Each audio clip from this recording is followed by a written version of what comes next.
Speak loud, loud. Come on, we're going to start now. Some more people might come in, that's fine.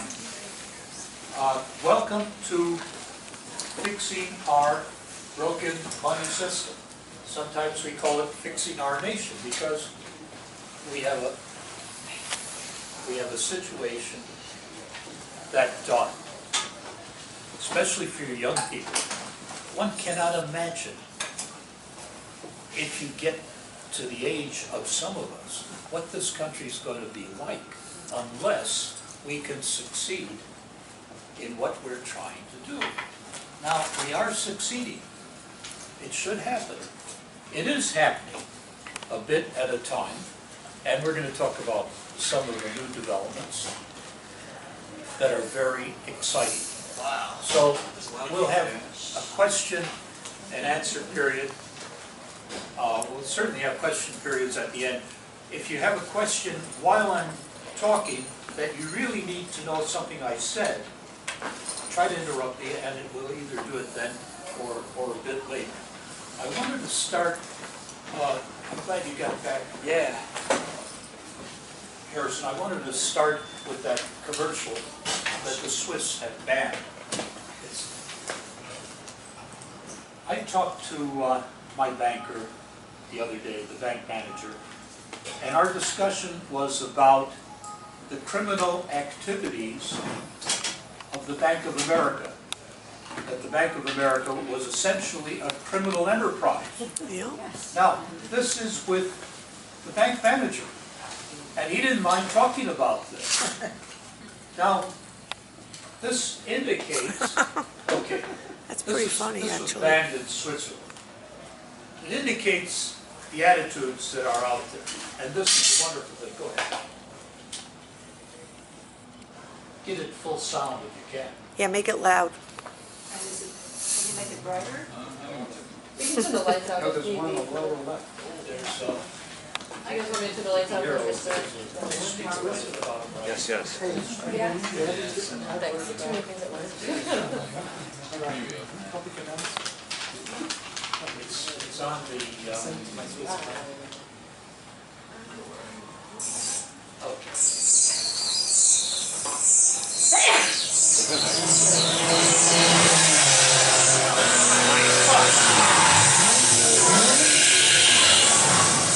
Now I know why it's banned.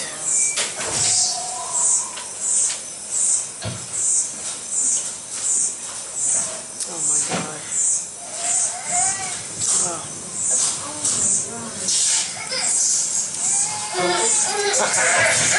Oh my God, that's pretty accurate. La cupidité de nos banquiers est sans limite. Ils n'hésitent pas à s'enrichir au détriment des plus pauvres. La spéculation sur les denrées alimentaires affame des millions d'êtres humains. Dites stop. Signez l'initiative sur solidar.ch. Yeah, for the Swiss. you can look that up. Go Switzerland. Banking as it currently exists can be stopped. Now, the injustice of banking is so vulnerable. When the bank manager I talked to has a discussion with me about the criminal activities of Bank of America, which is either number 1 or number 2 in America. You've got to understand that, and you've got to move in that direction. All right, now, so again, welcome to this thing, Fixing Our Broken Money System. And these are some of the conclusions that we have come to, and we can discuss, they're in the presentation, we can discuss them. First of all, whoever controls the money system controls the nation. Is that intuitive enough for you? Yes. That anybody who controls the money system is in control of the nation. The main problem is using banker debt in place of money. We don't have money circulating in this country. We have bankers, credits, debits. They create the money. People think the government's creating the money. It's not.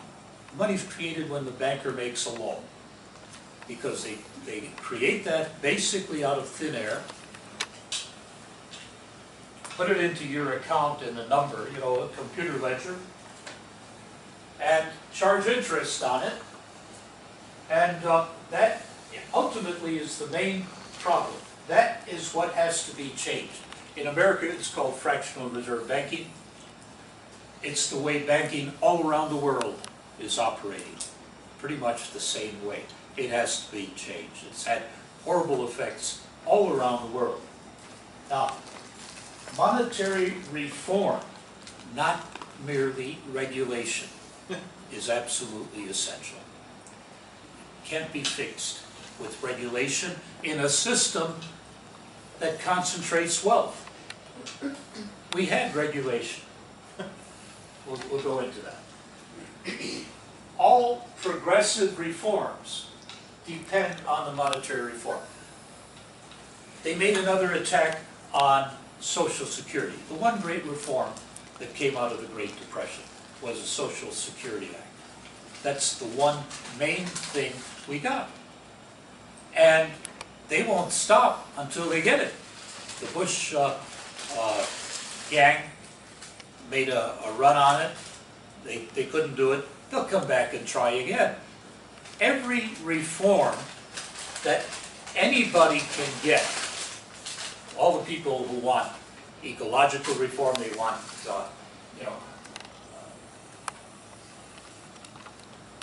anything you want, that reform, that if you can get it, then it's not going to last unless you get monetary reform. Because whoever's got the money power, and my neighbor, Martin Van Buren, near our headquarters, whenever he said money power, he capitalized money power, always. He fought against banking his whole career. And there's something in the air up there in Kinderhook, is the area. Kinderhook was founded in 1610, before New York. Anybody know when Jamestown was founded?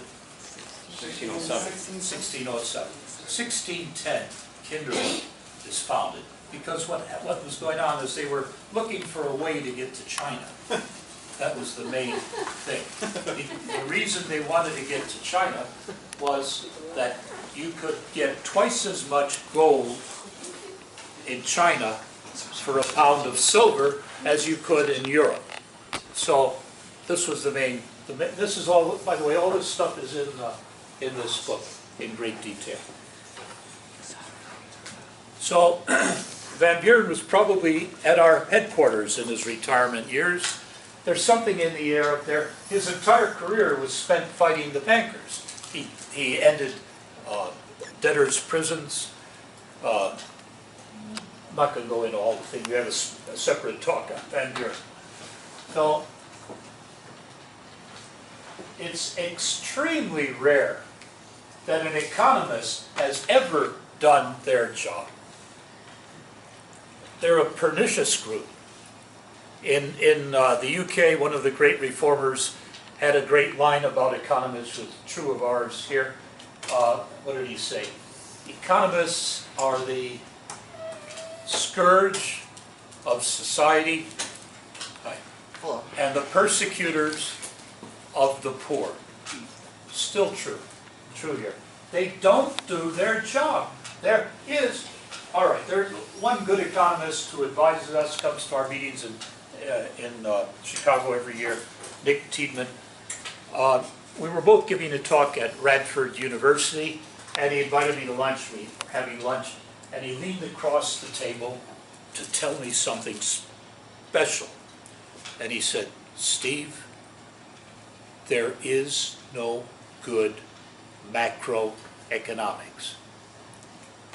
There is no good macroeconomics." I'll say it a third time so you'll remember. There is no good macroeconomics. Well, that's what economics is supposed to do. Macroeconomics are the big picture. What's this supposed to be about? Not the nonsense with widgets and, you know, that type of thing.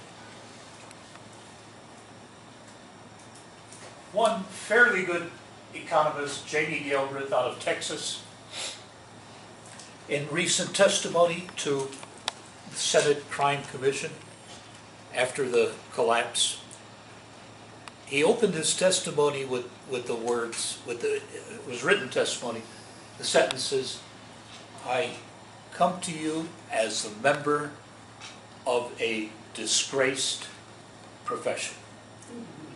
This is to the Senate Crime Committee. And the last paragraph of his testimony was, "Unless you prosecute these SOBs," I'm paraphrasing, "it's an existential issue for the survival of this country. You must prosecute these bastards." And we know what Obama has done. The main legacy of the Obama administration is going to be he didn't put a single damn criminal banker in jail, a real one. I mean, he put some Indian guy in jail, you know, foreigner. So, and this is important to understand because you're running into this now. You don't know it, but you're running into this now. There have always been surreptitious, nasty elements working to confuse the monetary picture in America. Even all the way back to Tom Paine. Is that okay? Yeah, that's It's actually good. much better. Yeah. All right.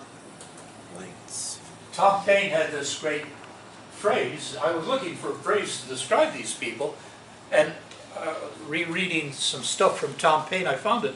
And he said, here's what happened. He went to France to help their revolution, nearly got killed there, just accidental that he didn't die, that he wasn't beheaded.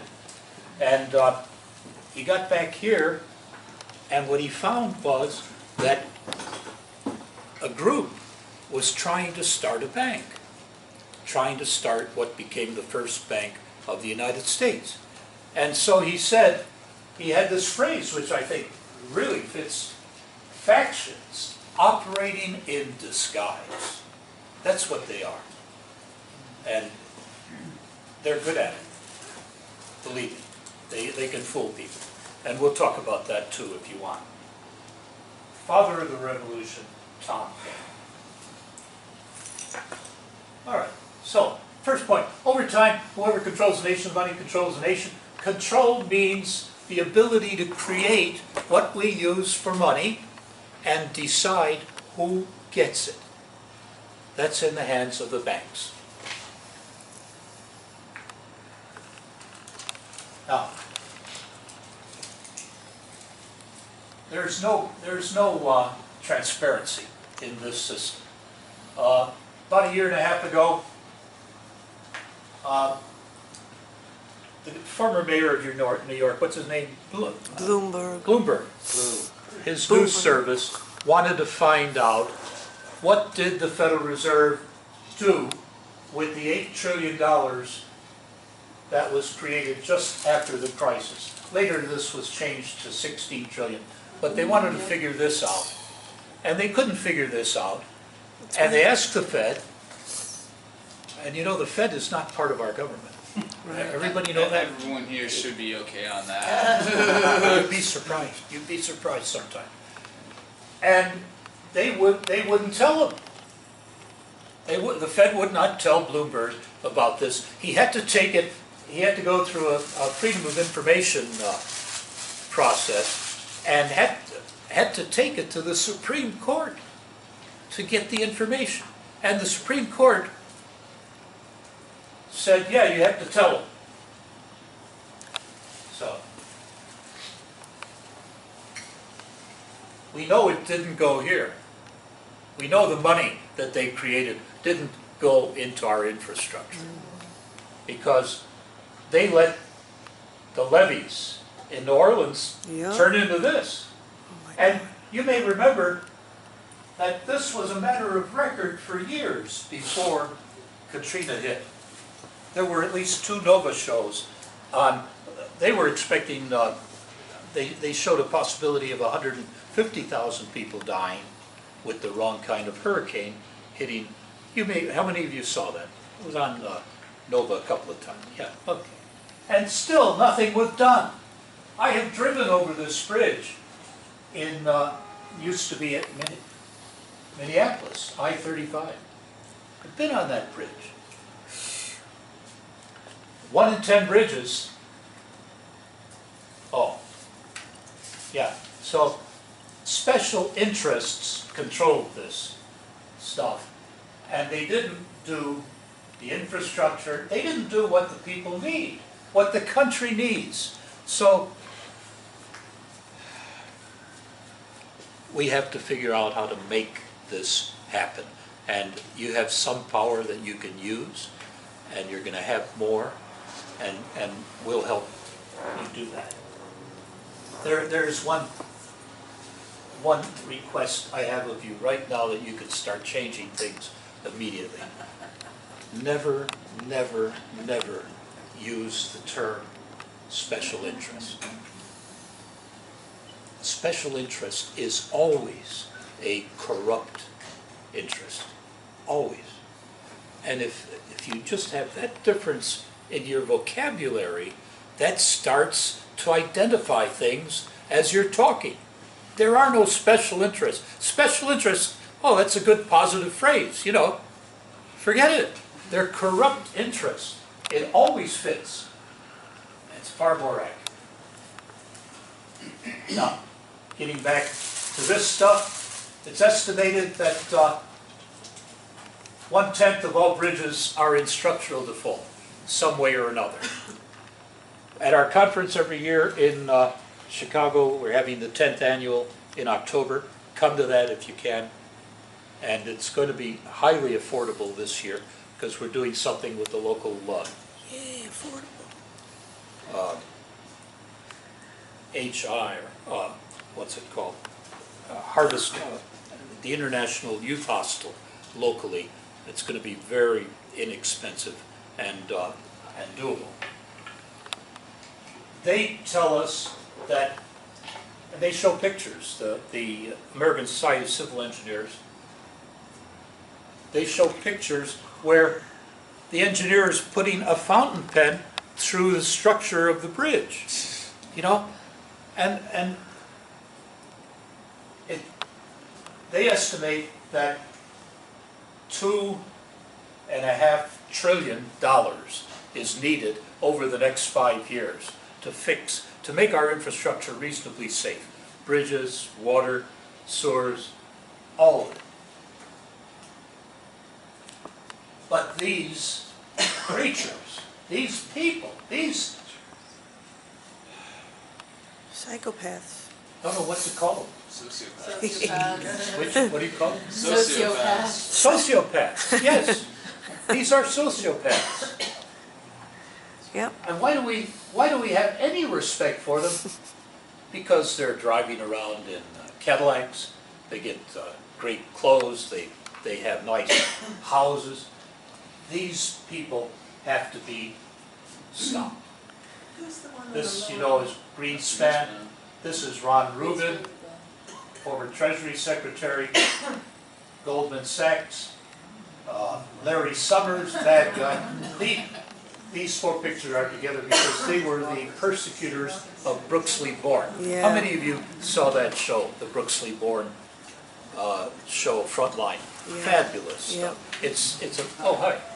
Right. It's available online. You can watch it. Just look up Frontline, the Brooks Lee Bourne.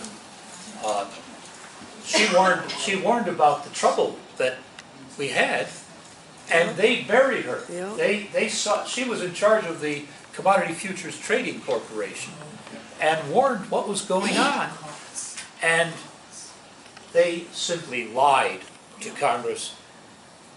All right. Just Is that psychos. Cox, lower right? Pardon? Cox, lower right? Who's lower right? The four people? Four people. No, that's what's allowed. The Lower fourth right. guy is the least evil of them. Levitt. I forget his name. Levitt? Arthur. Cox? Could be. It's in that. Go and watch the Brooks Lee Bourne story on Frontline. He's the least evil of the Looks four like of them. Scrooge. Forget his name.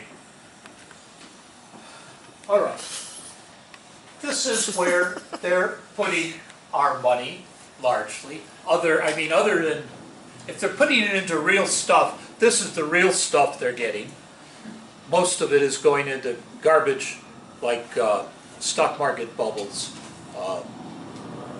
housing bubbles, speculation, things that can make creatures rich, but does nothing for the country. They're misusing the monetary power of the country for their personal reasons. You may know this story.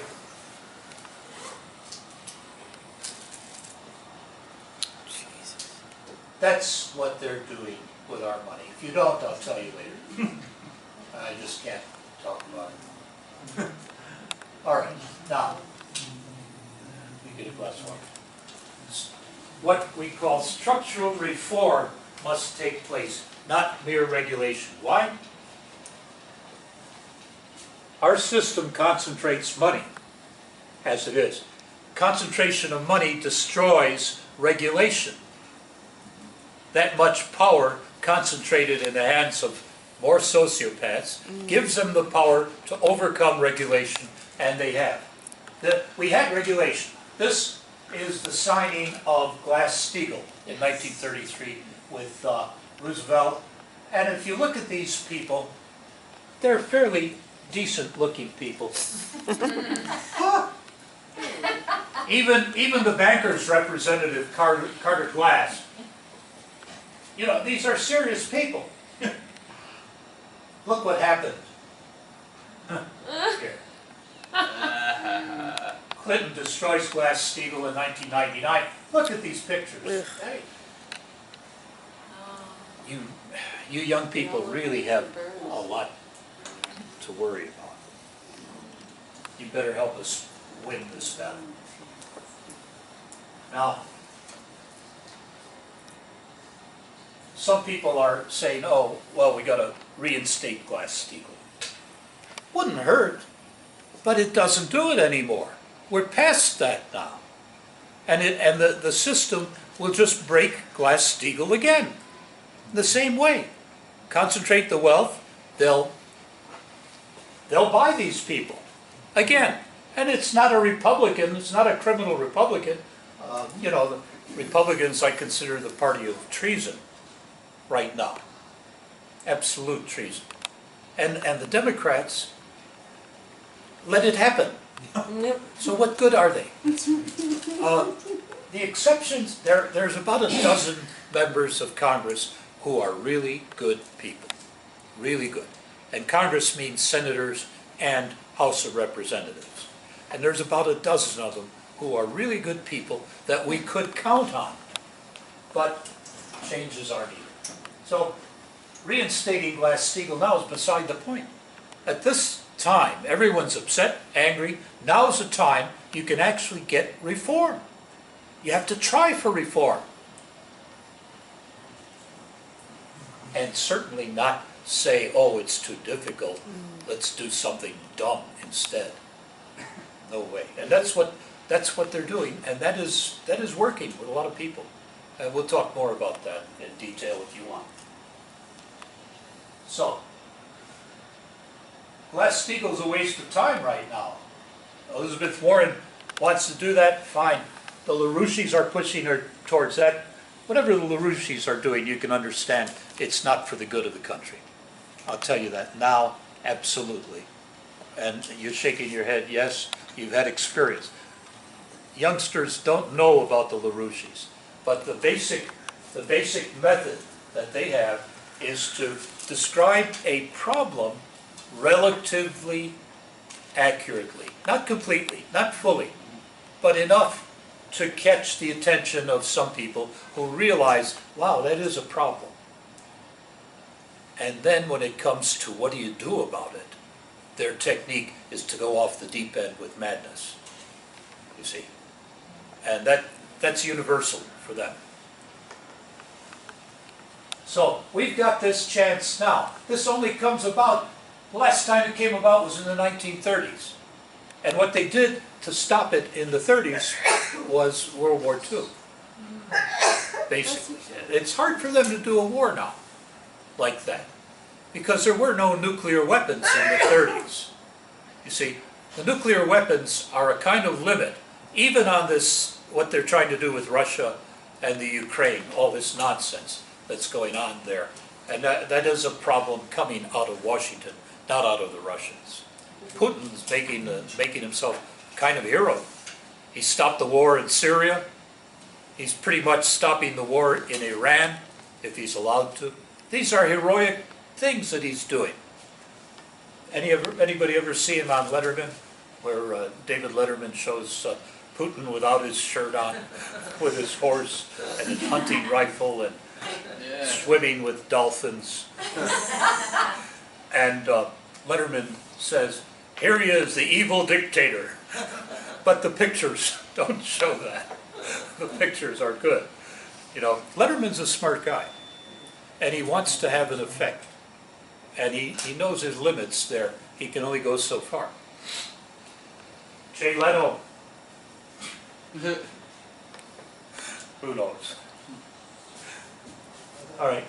So forget distractions. Do the real thing. Now, reform requires recognizing the nature of money. You've got to know what the nature of money is. And so now we're going to talk about that. The way that a society defines money, that determines who controls the money system. The way a society defines money determines who controls the money system. If you misdefine money as wealth, for example, gold and silver, the wealthy are going to control not only their money, but the system. In our society, we misdefine, our economists misdefine money as credit debt. In a fractional reserve banking system, then the bankers will control, as they do now in America. If you define it the way Aristotle did, and the way Article 1, Section 8 of our Constitution actually does, then it can be under our system of checks and balances and can benefit the whole nation instead of just one gangster element of it. The simple phrase in the Constitution gives the Congress the power to coin money and regulate the value thereof. And one of the papers that you'll get if you sign up, if you give this back to me and we put you on that list of getting materials, one of the papers is a study that shows what this meant at the time of the Constitutional Convention. And the word coin, when it's not a capital, is a verb. This is a verb, to create money, coin money. And it does not refer to a noun, which would be metallic money. Now, the concept of money comes to us partly from Lycurgus. This is at the Capitol building in Washington. I don't know how they know what he looked like, but anyway.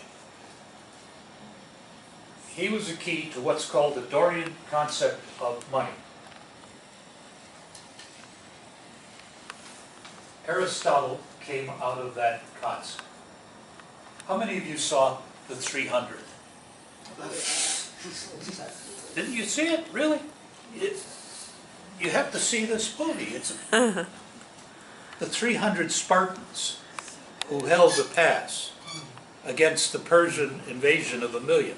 You don't know this movie? Did we get extra points if we read the graphic novel by Frank Miller? Without the Spartans, there's no Aristotle. There's no Plato without the arms of the Spartans.